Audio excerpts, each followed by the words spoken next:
Anthony Ruffalo, Certified Financial Planner. So let's talk about equity compensated executives and the decision to de-risk a portfolio. You'll often hear 10% is our rule of thumb.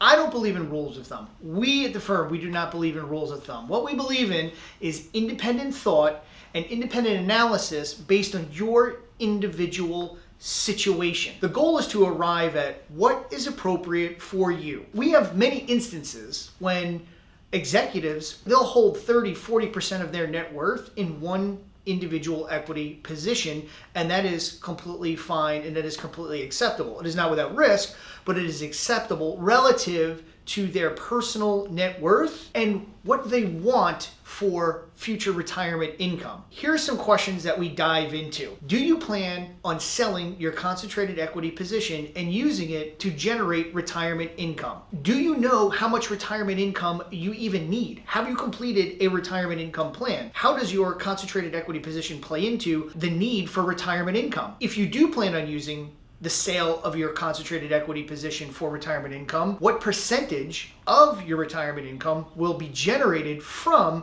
the sale of that equity position? What is the size of the concentrated equity position relative to your overall net worth? So if you're worth 10 million and you have 3 million in concentrated equity, you have a 30% concentration. Is that the appropriate amount? And how we determine if that's an appropriate amount is we need to do a retirement income plan on you and do the retirement planning to then back into the appropriate levels. And then what we do is we stress test that against a 50% decline in the equity to see what would happen. And then you can start to begin to make the decision of, can I live with that? Does that affect my retirement income? And then we can start reverse engineering and backing in to the right numbers. You also want to ask yourself, how is that individual stock owned? Is it sole in my sole name? Is it a joint account with rights to survivorship for my spouse? Is it named in a trust? You may want to change the titling. You may want to consider moving them to a trust or doing some gifting or retitling them to a joint account. What are the estate implications at death if you were to pass away under